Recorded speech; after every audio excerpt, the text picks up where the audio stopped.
한번 예수 우리들의 밝은 빛,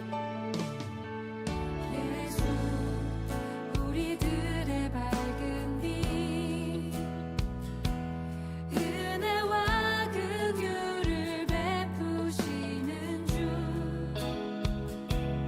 그의 길을 따라가는 주의 자녀들에게 항상 밝은 빛을 비추시네. 구원의 주 하나님, 그는 구원의 주 하나님, 공의로 세상을 다스리시네.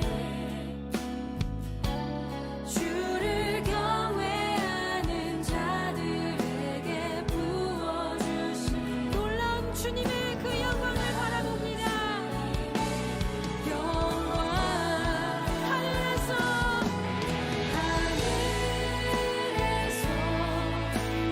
찬란하게 빛나는 주의 영광, 이 땅에 오셨네. 어둠을 밝히고 새 생명 주시네. 영원히 빛나는 나의 예수님, 높이 영광과 찬양 받으실 그 영원히 경배합니다. 슬픔을 거두고 내게 자유 주시네. 기쁨의 노래를 영원한 나의 빛 예수께 한 번 더 하늘에서 찬란하게 빛나는 주의 영광이 우리 가운데 이 땅에 오셨네. 어둠을 밝히고 새 생명 주시네. 영원히 나의 예수님 찬송합니다.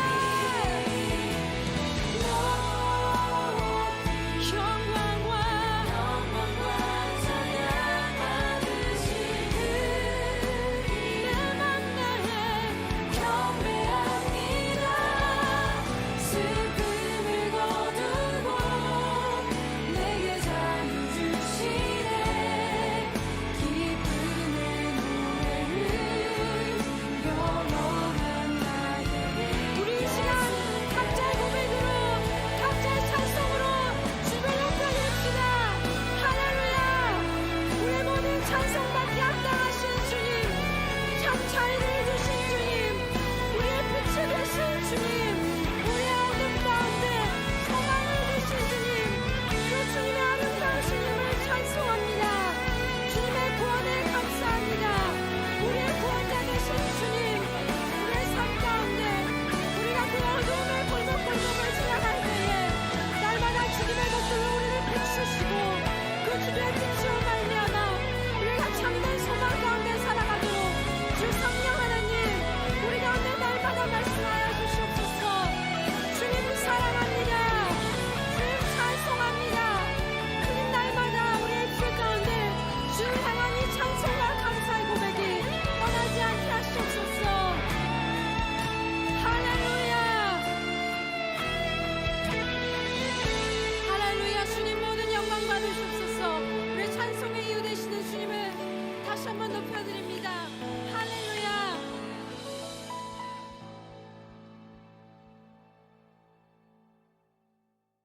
다 같이 사도신경 하심으로 우리의 신앙을 고백하시겠습니다. 나는 전능하신 아버지 하나님 천지의 창조주를 믿습니다. 나는 그의 유일하신 아들 우리 주 예수 그리스도를 믿습니다. 그는 성령으로 잉태되어 동정녀 마리에게서 나시고 본디오 빌라도에게 고난을 받아 십자가에 못 박혀 죽으시고 장사된 지 사흘 만에 죽은 자 가운데서 다시 살아나셨으며 하늘에 오르시어 전능하신 아버지 하나님 우편에 앉아 계시다가 거기로부터 살아있는 자와 죽은 자를 심판하러 오십니다. 나는 성령을 믿으며 거룩한 공교회와 성도의 교제와 죄를 용서받는 것과 몸의 부활과 영생을 믿습니다. 아멘. 예, 찬송가를 바꾸겠습니다. 165장. 예, 165장으로 바꾸겠습니다. 165장.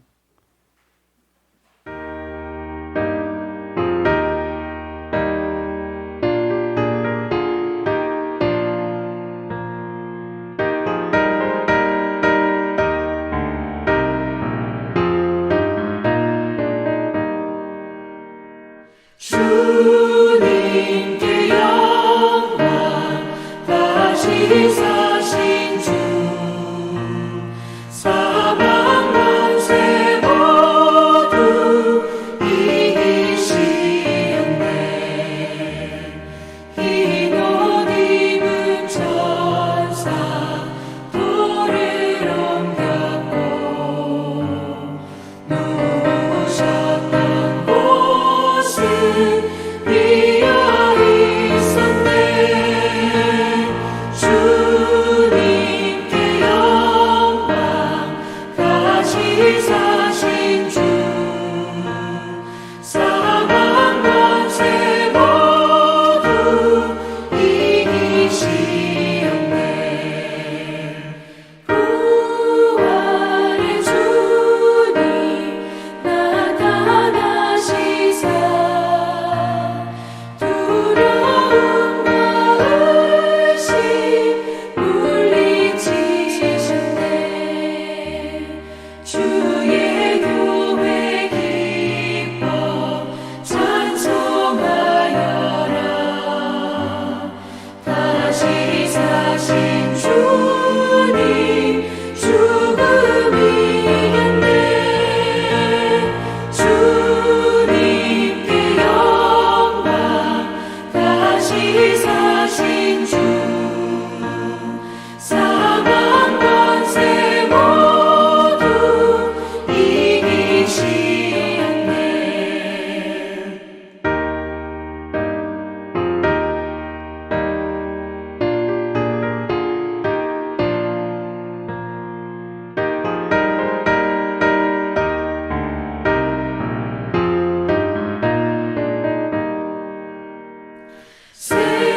생명의 임금 영광의 주님 주님 없는 삶은 헛될 뿐이라. 주의 사랑으로 세상 이기고 요단 건너 본향 가게 하소서. 주님께 영광 다시 사신 주 사방 권세 모두 이기시었네.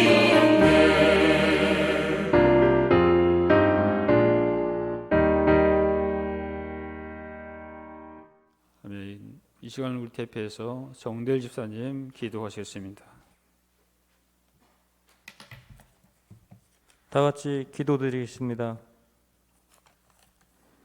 사랑의 하나님, 우리의 죄를 대속하기 위하여 화목제물로 그 아들을 보내셔서 우리가 살게 되었나이다.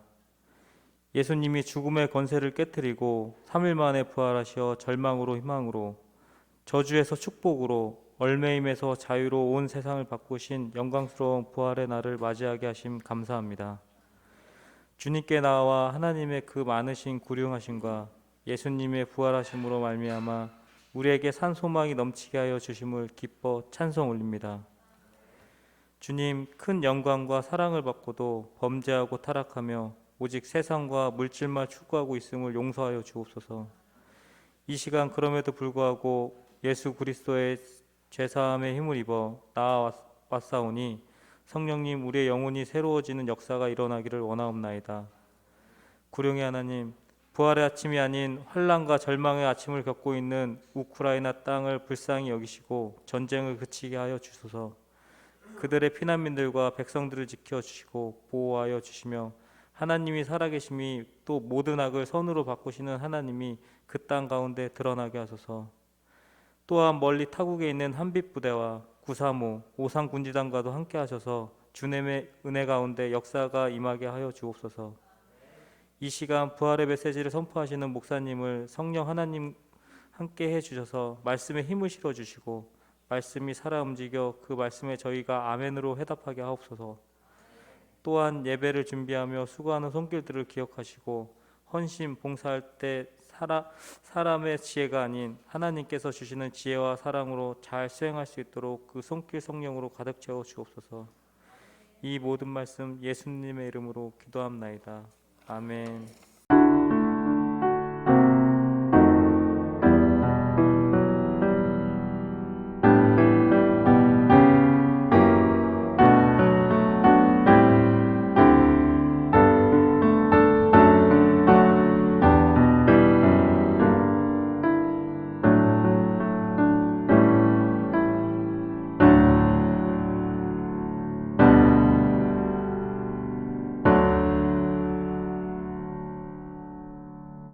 예, 오늘 하나님께서 우리에게 주신 말씀은 요한복음 20장 19절부터 23절 말씀입니다. 요한복음 20장 19절부터 23절 말씀입니다.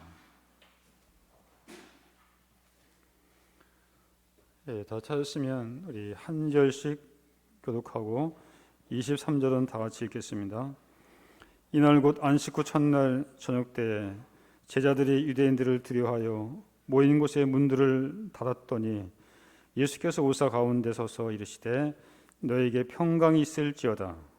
이 말씀을 하시고 손과 옆구리를 보이시니 제자들이 주를 보고 기뻐하더라.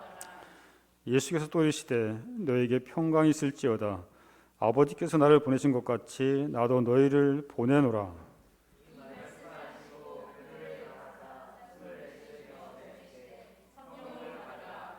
너희가 누구의 죄든지 사하면 사하여질 것이요 누구의 죄든지 그대로 두면 그대로 있으리라 하시니라. 아멘.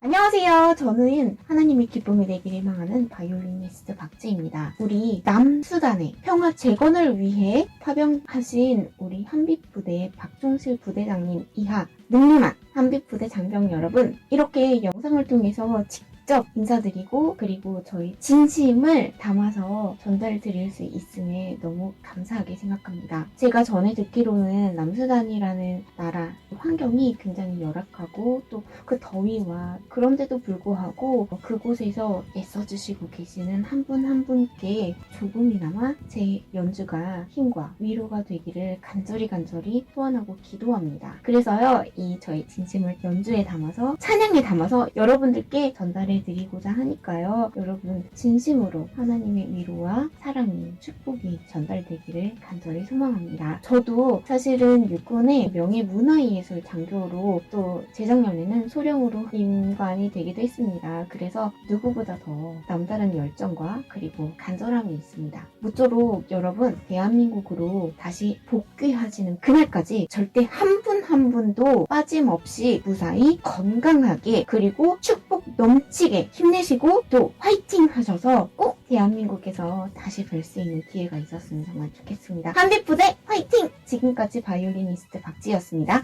여기 저의 음악 보내드립니다.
서로 이렇게 같이 인사하겠습니다. 예수님 부활하셨습니다. 예, 우리 앞뒤 사람 같이 다시 한번 하겠습니다. 예수님 부활하셨습니다. 오늘 또 2부 순서로 또한 이렇게 가족 찬양이 있기 때문에 오늘은 간단하게 말씀을 이렇게 전하도록 하겠습니다. 유행가 중에 이런 노래가 있습니다. 사랑을 하면은 예뻐져요. 아무리 못생긴 여자라도 사랑을 하면은 예뻐져요 라는 이런 가사가 있습니다. 한 여자가 자신의 모든 것을 버리고서라도 사랑할 수 있는 한 남자를 만나면 굉장히 많은 변화가 일어나죠. 이것은 남자의 경우도 마찬가지입니다. 이렇게 남자가 사랑에 빠지게 되면 대략 3단계로 발전한다고 합니다. 첫 번째 단계는 갈망의 단계입니다. 이 단계에서는 서로 보고 싶고 또 서로 이렇게 만나고 싶어 하는 그런 단계가 이 첫 번째 갈망의 단계입니다. 이것이 좀 더 이렇게 발전되면 끌림의 단계로 이렇게 바뀌게 되죠. 이 단계에서는 장학계나 그 여자만 생각나고 그 남자만 생각이 납니다. 그래서 그 남자만 생각하게 되면 이 가슴이 뛰고 그 여자만 이렇게 생각나면 심장이 뛰고 또 이렇게 괜히 얼굴에 이렇게 홍조가 뛰고 이게 빨개지는 그런 단계. 그래서 동그라미 그리다가 무심코 그린 얼굴이 바로 그 남자의 얼굴이고 그 여자의 얼굴입니다. 그러니까 뭐든지 이 단계에 되게 되면 이 사랑하는 사람과 결부시킵니다. 길 가다가도 아름다운 꽃이 있게 되면 야 저것이 우리 거의 혐겼구나.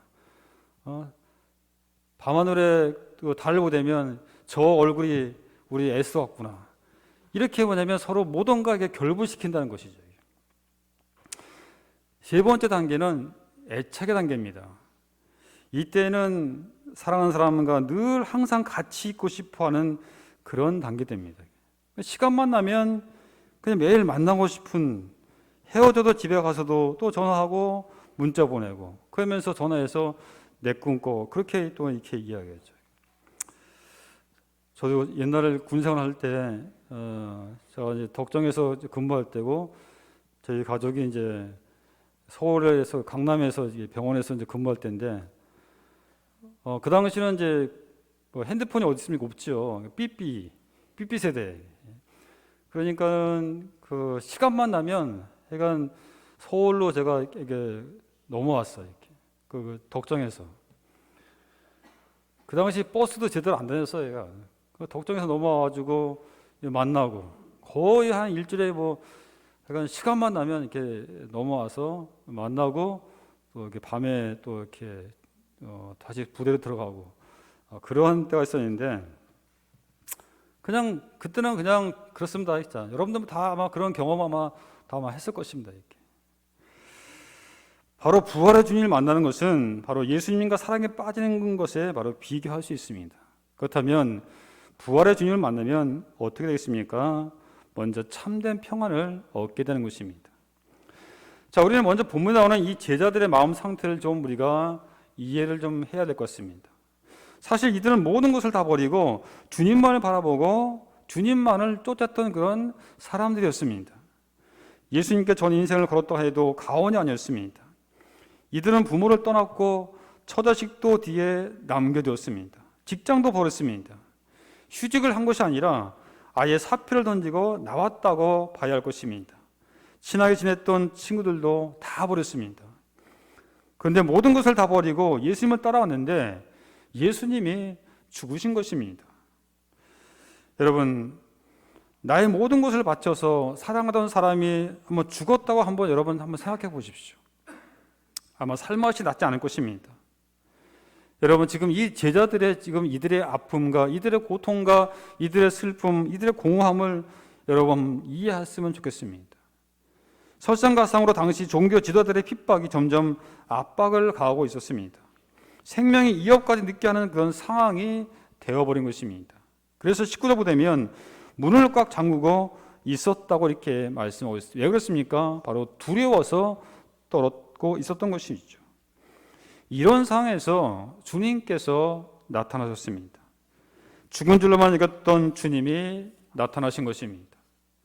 문을 잠그고 있었는데 부활하신 주님은 시간과 공간의 제약을 받지 않기 때문에 들어오실 수 있었던 것입니다. 이때 어리둥절하고 있던 제자들 향해서 주님께서 뭐라고 하십니까? 너에게 평강이 있을지어다 라고 이렇게 말씀하시죠. 그 순간 이들에게 평강이 찾아왔습니다. 사실 이때 제자들에게 가장 필요한 것은 두려움을 이길 수 있는 바로 평안이 있습니다. 부활의 주님을 보는 순간 평안과 기쁨을 얻었던 것입니다. 평안하면 기쁨이 있고 기쁨이 있으면 바로 평안한 것입니다. 나의 모든 것을 바쳐서 사랑하던 사람이 죽은 줄 알고 장례식까지 치렀는데 다시 살아 돌아왔다면 어떤 기분이 되겠습니까? 바로 제자들은 지금 바로 그런 기분이었습니다. 부활하신 주님을 만나면 세상에 줄 수 없는 평안과 기쁨을 맛볼 수 있는 것입니다. 그렇다면 그것을 우리가 어떻게 할 수 있습니까? 사도행전 12장부 되면 베드로가 감옥에 갇혀서 깊은 잠을 자고 있었습니다. 언제 처형이 될지 모르는 상태인데도 불구하고 이 베드로는 편안하게 그 감옥에서 보내면 잠을 자고 있었던 것이죠. 우리가 알다시피 베드로는 뭐냐면 겁장이었습니다. 기집종의 말에도 놀라서 3번씩이나 예수님을 부인했습니다.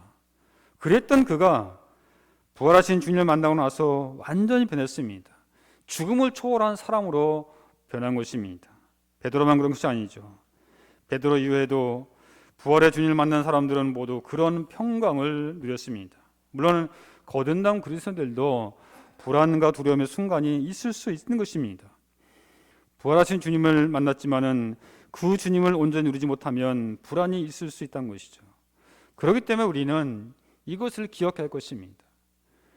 부활하신 주님을 바라보는 시간이 길면 길수록, 또한 주님께서 우리의 생각과 시선을 고정하면 고정할수록 그에 비례해서 평안을 더 많이 누리게 된다는 것입니다. 부활의 주님을 만난 사람은 이런 평안을 경험할 수가 있는 것입니다. 주님의 평안을 경험한 사람은 걱정하지 않습니다. 왜냐하면 근심을 주님께 맡기기 때문입니다. 돈 문제가 시급하고 당장 물질 때문에 어려워도 염려하지 않습니다. 부활하신 예수님의 평강이 내 것이기 때문입니다. 남순화로 파병 와서도 걱정하지 않습니다. 부활하신 예수님의 평강이 바로 내 것이기 때문이죠. 사랑하는 여러분, 이 평강은 환경을 뛰어넘는 기쁨이요 조건을 넘어설 수 있는 기쁨인 것입니다. 부하면 부한 대로, 가난하면 가난한 대로 부지런히 주님을 위해서 일하시기 바랍니다. 절대로 주눅 들지 마십시오. 주님이 계신데 무엇이 문제겠습니까? 복음성가에 나오죠. 주님이 나와 함께함을 믿는다면 어떤 역경도 이길 수 있잖아요. 힘을 내세요, 힘을 내세요. 주님이 손잡고 계시잖아요. 주님이 나와 함께함을 믿는다면 어떤 역경도 이길 수 있잖아요.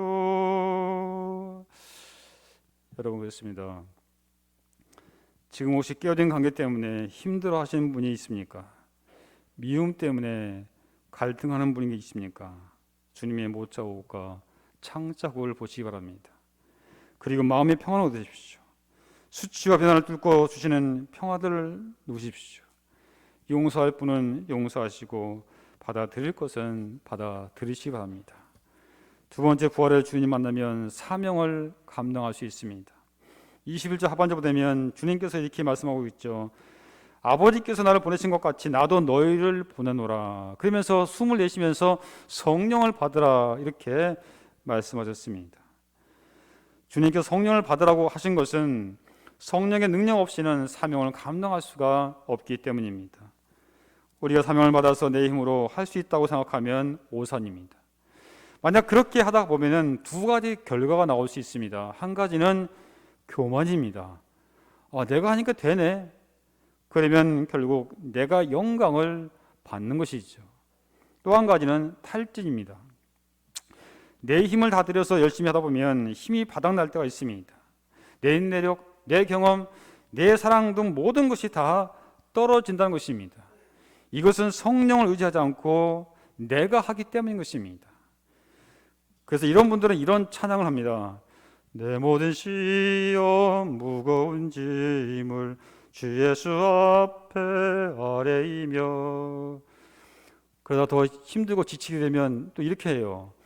괴로운 인생길 가는 몸이 평안히 쉴 곳이 아주 없네. 이러다가 또 더 지치게 되면 어떻게 합니까? 전국에서 만나보자 그날 아침 거기서. 혹시 여러분 가운데 이런 분이 있는지 모르겠습니다. 하지만 성령을 의지하면 사명을 감당할 수 있습니다. 마치 돛담배가 돛을 높이 올리기만 하면 앞으로 나갈 수 있는 원리와 같습니다. 성령의 능력으로 주님께서 이끄시는 방향과 목적지로 가는 것입니다. 그렇기 때문에 우리는 바람을 타야 됩니다. 바람에는 바람길이 있습니다. 성령께서 이끄시는 길이 있습니다. 거기에 몸을 올려놓으십시오. 내가 주님의 일을 하려면 성령의 도움 없이 할 생각을 하지 마십시오. 그러면 성령을 받고 나서 할 일이 무엇입니까? 자, 우리 23절을 다시 한번 보겠습니다. 자, 23절 같이 읽겠습니다. 시작. 너희가 누구의 죄든지 사하면 사해질 것이요 누구의 죄든지 그대로 두면 그대로 있으리라 하시니라 했습니다. 무슨 뜻입니까? 우리가 복음을 전해서 사람들이 예수님을 믿으면 죄 용서를 받는다는 그런 뜻입니다. 만약 우리가 침묵해서 복음을 전하지 않으면 그들의 죄가 결코 용서받을 수 없는 것입니다. 우리는 주님께 엄청난 사명을 받았습니다. 복음을 통해서 사람들의 죄를 용서할 수 있는 사명을 우리가 받았습니다. 우리는 모두 십자가의 군인으로 선발됐습니다. 군인이 국방의 사모님을 버리고 무단 이탈하면 탈영병이 되죠. 탈영병이 된다는 것은 평생 골치 아픈 일입니다. 법적으로도 범죄 종결 시한이 없습니다. 또한 언제든지 잡히면 감옥에 갈 수밖에 없습니다. 평생을 두고 도망자로 살아야 하는 것입니다. 치지도 못합니다. 외국에 나갈 생각은 아예 꿈도 꾸지 못하죠. 항상 붙잡아 불안하게 살아갈 수밖에 없습니다. 자신에게 주어진 사명을 감당 못하고 탈영병이 된 이 군인이나 사명을 감당하지 못하고 뺀질거리는 성도나 큰 차이가 없습니다. 사명을 감당하지 못하는 성도는 영적인 탈영병이라고 할 수 있습니다. 여러분, 마라톤이 어떻게 생겼습니까? 기원전 490년 아테네와 페르시아가 마라톤 평야에서 국가의 운명을 건 일전을 치르고 있었습니다. 결국 아테네가 힘겹게 승리를 합니다.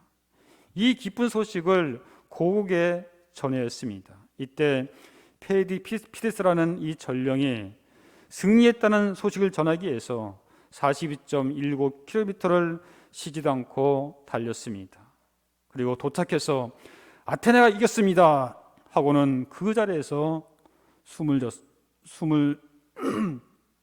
멈췄습니다. 이것을 기념하기 위해서 마라톤 경기가 생긴 것이죠.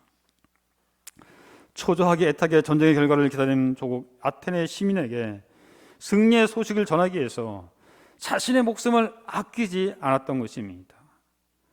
우리에게도 전할 기쁜 소식이 있습니다. 승리의 소식이 있습니다. 바로 예수님의 부활 소식입니다. 전쟁에서 승리했다는 소식 이상으로 생명의 복음에 관한 소식인 것입니다. 그런데 그 일은 쉽지 않습니다. 때로는 인내가 필요하고 때로는 수고가 필요한 것입니다. 사랑하는 성도 여러분, 그리고 우리 한빛부대 용사 여러분, 여러분들은 부활의 주님을 만났습니까? 그렇다면 주님을 지속적으로 바라보면서 평안을 누리시기 바랍니다. 만약 아직도 만나지 못한 분이 계신다면 주님을 만나는 순간 불신앙의 진짜 신앙으로 바뀌게 될 것입니다. 그리고 자신에게 주어진 사명을 감당하게 될 것입니다. 이런 사실을 믿으시면서 이 부활의 아침, 부활의 주님을 찬양하며 영광 돌리는 그러므로 있어 승리하는 우리 모두가 되시기를 주님의 이름으로 간절히 축원드립니다. 아멘. 기도하겠습니다. 하나님 아버지 감사합니다. 오늘 말씀을 통하여 제자들이 부활의 주님을 만남으로 참된 평안을 얻고 불신앙에서 참신앙으로 바뀌고 자신의 삶이 무엇인가를 알고 감당하게 된 것을 다시 한번 돌아봅니다. 아버지 하나님, 오늘 부활의 아침에 우리에게도 부활의 주님을 지속적으로 바라보면서 평안을 누리는 삶을 살게 하시고 각자의 사명을 잘 감당할 수 있도록 성령님께서 도와주시기를 간절히 소원합니다. 주님 원하옵기는 아직도 부활의 주님을 만나지 못한 사람이 많이 있습니다. 주님, 저들을 만나 주시옵소서. 그래서 불신앙에서 참 신앙으로 바뀌어 하나님을 나의 하나님, 나의 구주로 믿게 하여 주시옵소서. 예수님의 이름으로 감사하며 기도하옵나이다. 아멘.